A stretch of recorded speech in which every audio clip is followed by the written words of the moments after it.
उत्तराखंड में कई जगहों पर तेज बारिश हो रही है। 18 मई तक पूरे प्रदेश में बारिश का येलो अलर्ट है। यहां बारिश, ओलावृष्टि के साथ ही बिजली गिरने की भी संभावना है। 50 से 60 किलोमीटर प्रति घंटे की रफ्तार से हवाएं चल सकती हैं। मौसम विभाग की ओर से यह भविष्यवाणी की गई है। उत्तराखंड में कई जगहों पर तेज बारिश हो रही है और 18 मई तक पूरे प्रदेश में बारिश का येलो अलर्ट मौसम विभाग की ओर से जारी किया गया है। इसमें बारिश, ओलावृष्टि के साथ ही बिजली गिरने की संभावना भी व्यक्त की गई है।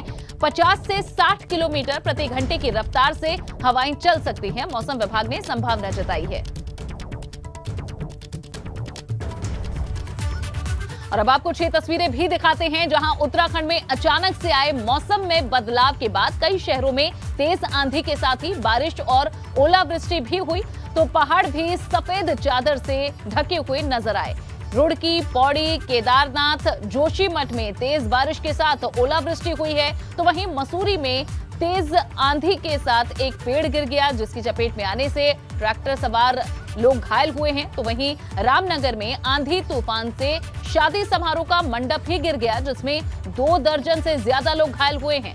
कहीं हादसा तो कहीं मौसम का बदला मिजाज। रुड़की, पौड़ी, केदारनाथ, तमाम जगहों की तस्वीरें आप देख रहे हैं। मौसम की किस तरह से स्थिति यहां बनी है, ये आप इन तस्वीरों से समझ सकते हैं। रुड़की की बात करते हैं। यहां अचानक मौसम का मिजाज बदलने से तेज बारिश हुई है, जिसके बाद भीषण गर्मी से लोगों को निजात मिली। हालांकि बारिश होने से आम जन के साथ साथ फसलों को फायदा मिलेगा। तो कहीं बारिश से हादसे हुए हैं, तो कहीं फसलों को फायदा होने की ये तस्वीरें सामने आ रही हैं। रुड़की की तस्वीर आप देख रहे हैं। अचानक से मौसम का मिजाज यहां बदला, तेज बारिश हुई। भीषण गर्मी से तो लोगों को निजात मिली है। गर्मी से लगातार लोग परेशान नजर आ रहे थे। बारिश राहत बनकर लोगों के लिए आई है। उधर पौड़ी में तेज हवाओं के साथ बारिश और ओलावृष्टि हुई है। ओलावृष्टि होने से सब्जी और फसलों को नुकसान पहुंचने का अनुमान है।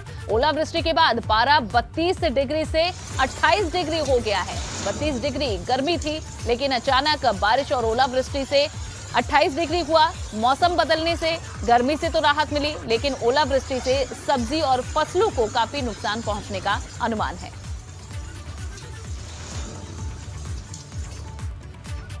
और इस बीच चमोली से एक खबर मिल रही है। चमोली में बद्रीनाथ NH 7 पर आवाजाही बंद हो गई है। यहां लामबगड़ के पास पानी भरने से ये रास्ता बंद कर दिया गया है। जोशीमठ, पांडुकेश्वर और गोविंद घाट से आने वाले वाहनों को रोका गया है। तो जहां पानी भरने की वजह से ये फैसला लिया गया है। चमोली में बद्रीनाथ NH 7 पर आवाजाही बंद कर दी गई है।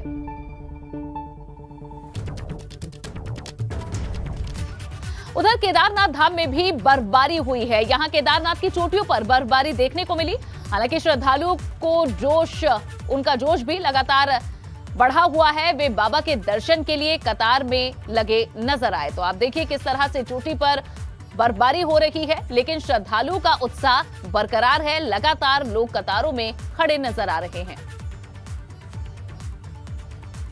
वहीं जोशीमठ में भी मौसम खराब होने के कारण निचले हिस्सों में बारिश हुई है। साथ ही बद्रीनाथ धाम में पहाड़ बर्फ की सफेद चादर से ढके नजर आए। नंदा देवी, नीलकंठ और साथ ही सतुपथ में भी, हेमकुंड साहिब में भी बर्फबारी हुई है। और बर्फबारी के बाद का नजारा आप तस्वीरों में देख सकते हैं।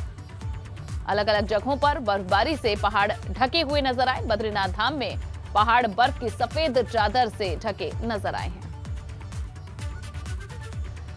उधर कर्णप्रयाग में मूसलाधार बारिश से तीर्थयात्री परेशान नजर आए हैं। यहां डेंजर जोन पर पहाड़ी से मलबा गिरने का खतरा है। दोपहिया वाहनों में यात्रा पर आए श्रद्धालुओं की परेशानी बढ़ गई है। तो जहां मूसलाधार बारिश से पहाड़ों पर दिक्कतें भी बढ़ जाती हैं। कर्णप्रयाग में मूसलाधार बारिश से तीर्थयात्री परेशान हुए हैं। डेंजर जोन पर पहाड़ी से मलबा गिरने का खतरा बना रहता है। लैंडस्लाइड से बारिश के समय पर दिक्कतें आती हैं, हादसे भी होते हैं। दोपहिया वाहनों से यात्रा कर रहे श्रद्धालुओं की परेशानी बढ़ गई है। और अब खबर मसूरी से। मसूरी में भी तेज आंधी के चलते देहरादून मार्ग पर DIT के पास एक बड़ा पेड़ गिर गया, जिसकी चपेट में एक ट्रैक्टर आया है। इसमें सवार 7 लोगों में से 5 लोग पेड़ के नीचे दब गए। जिन्हें अस्पताल में भर्ती कराया गया है। पेड़ गिरने से सड़क पूरी तरह से बंद हो गई, जिसके कारण सड़क के दोनों तरफ वाहनों का लंबा जाम लग गया। हालांकि फायर सर्विस, पुलिस और वन विभाग की टीम ने पेड़ को हटाया है।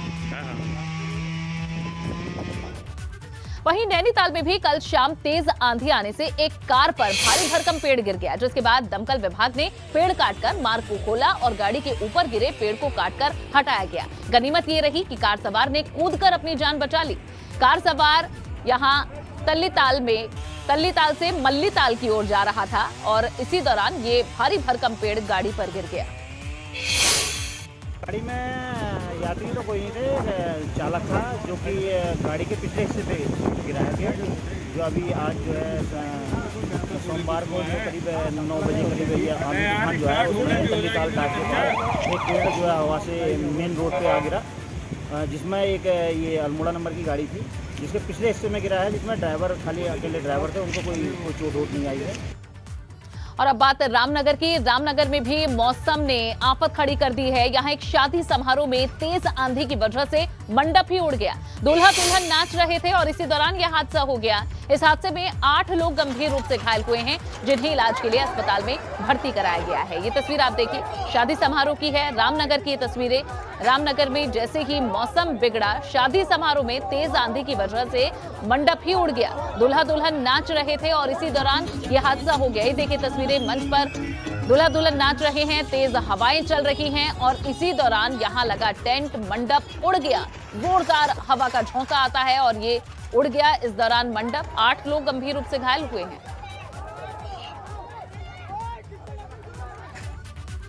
और अब बात करते हैं चारधाम यात्रा की। चारधाम में यात्रियों के मौत का आंकड़ा लगातार बढ़ रहा है। 3 मई को चारधाम यात्रा की शुरुआत हुई थी और अब तक के आंकड़ों की बात करें तो 39 तीर्थ यात्रियों की जान जा चुकी है। इन सभी मौतों के अलग अलग कारण हैं। कहा जा रहा है कि सबसे ज्यादा मौतें हार्ट अटैक की वजह से हुई हैं, लेकिन इस बीच अब सियासत भी शुरू हो गई है। एक तरफ प्रभारी मंत्री धन सिंह रावत कह रहे हैं कि सभी व्यवस्थाएं दुरुस्त हैं, तो वहीं दूसरी तरफ प्रीतम सिंह ने सरकार पर निशाना साधा है। पक्ष और विपक्ष के बयान भी सामने आ रहे हैं, एक दूसरे को घेरा जा रहा है। जहां सरकार कह रही है कि व्यवस्थाएं दुरुस्त हैं, तो वहीं विपक्ष का यह आरोप है कि कोई इंतजाम नहीं किए गए हैं। सरकार पर निशाना साधा है प्रीतम सिंह ने। उन्होंने कहा कि व्यवस्थाएं ठीक नहीं है।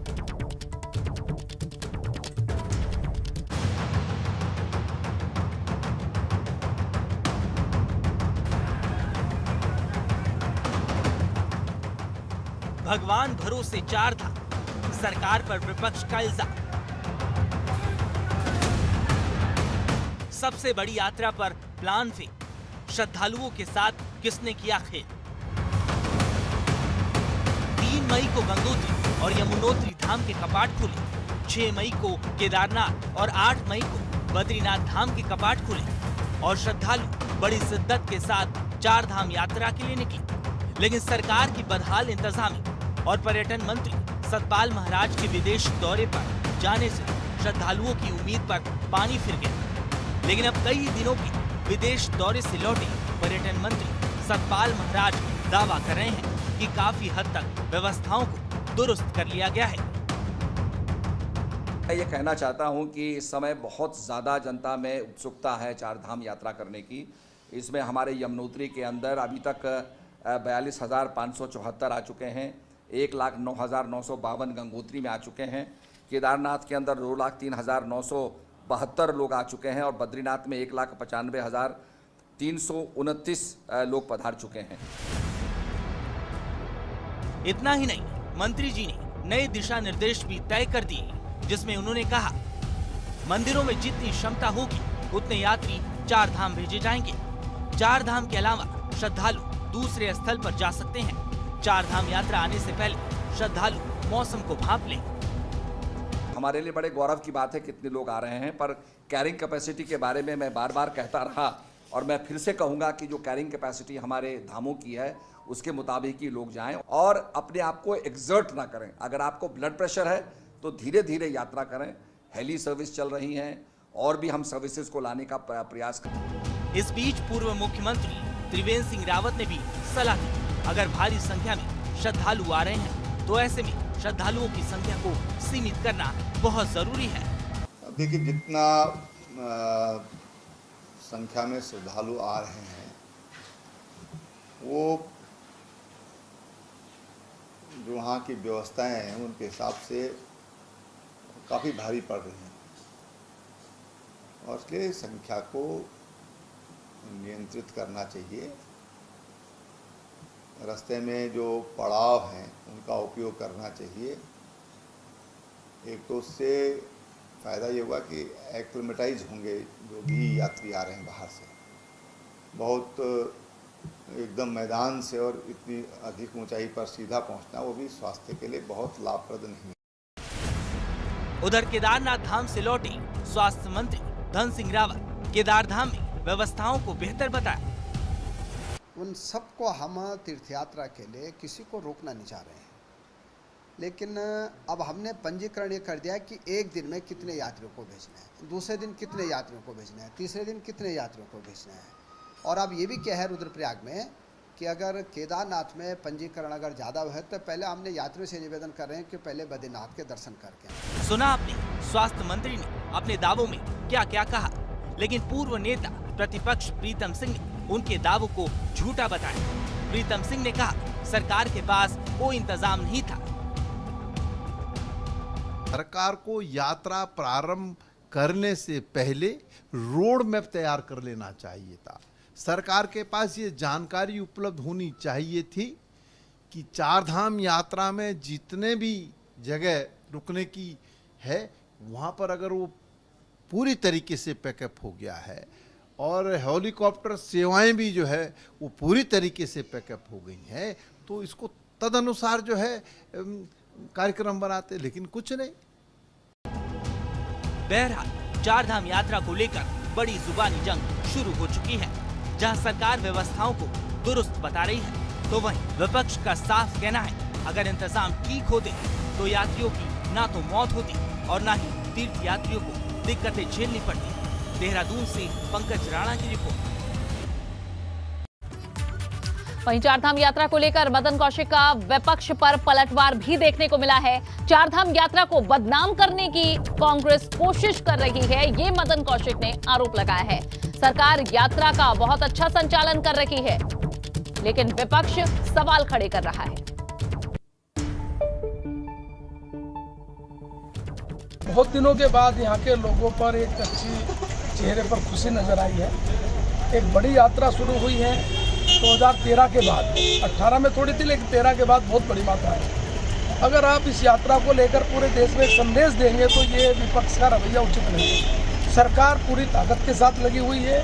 सरकार यथासंभव आने वाले यात्रियों का भी ध्यान रख रही है, लेकिन लोकल स्तर के जो हमारे दुकानदार हैं या अन्य सभी यात्राओं से जुड़े हुए शेयर होल्डर हैं उनका भी ध्यान रखना सरकार का काम है। इसलिए विपक्ष को मैं यही कहना चाहूँगा कि आप चारधाम यात्रा को लेकर उत्तराखंड को या उत्तराखंड के जो इससे जुड़े हुए लोगों को बदनाम न करें।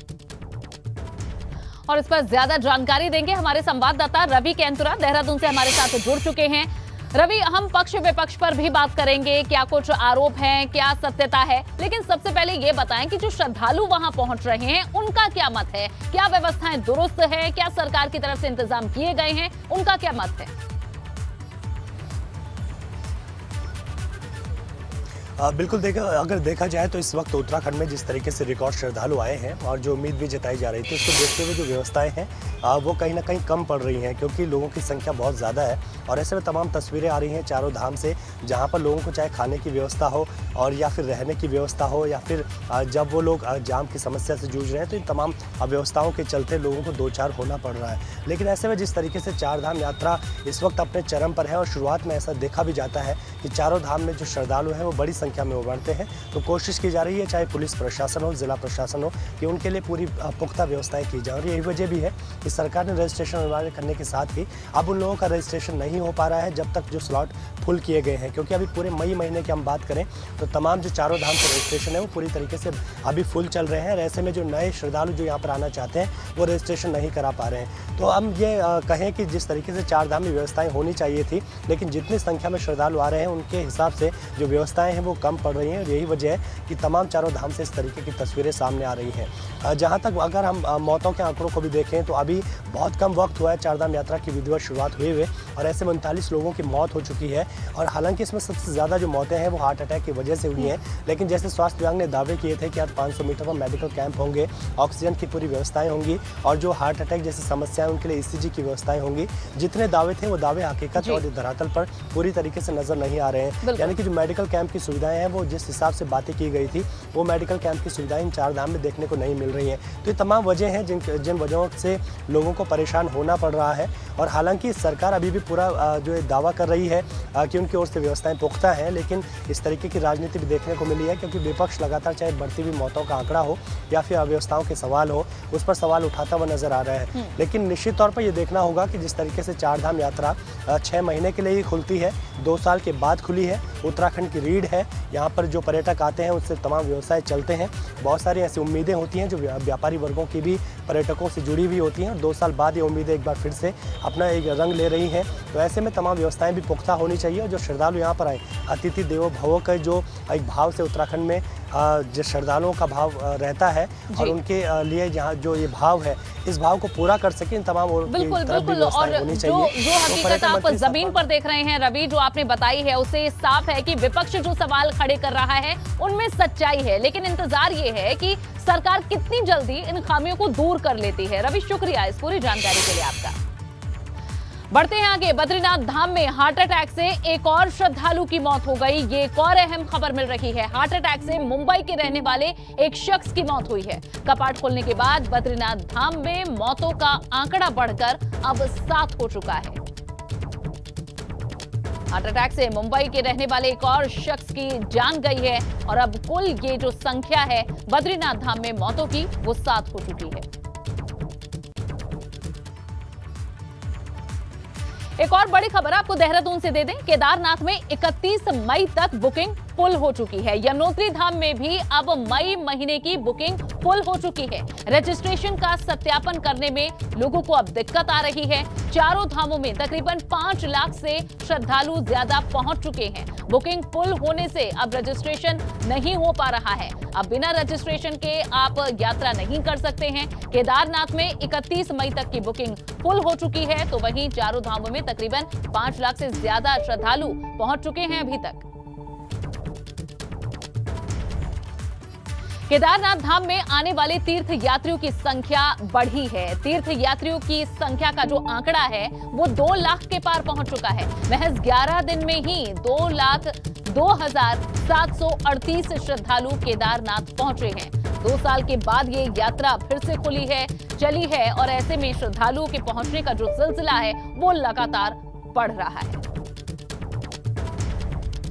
चारधाम यात्रा पर आ रहे तीर्थ यात्रियों से स्थानीय होटल व्यवसायी और दुकानदार ओवर रेट पर सामान बेच रहे हैं, यानी ज्यादा दामों पर सामान बेच रहे हैं, जिससे तीर्थ यात्रियों की जेब ज्यादा ढीली हो रही है। देखिए रिपोर्ट।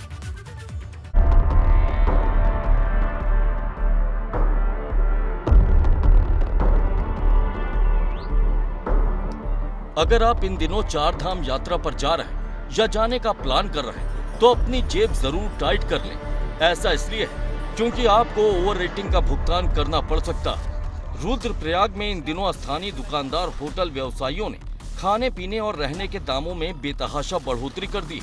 केदारनाथ के मुख्य पड़ाव गौरी कुंड में पानी की बोतल 30 से 35 रुपए, मैगी और पराठा 100 रुपए और चाय 20 रुपए की बेची जा रही है। केदारनाथ धाम की बात की जाए तो यहाँ भी खाने पीने और रहने के दामों ने आसमान छू लिया है। केदारनाथ में पानी की बोतल 50 रुपए, मैगी और पराठा 150 रुपए और चाय 25 रुपए में बेची जा रही है।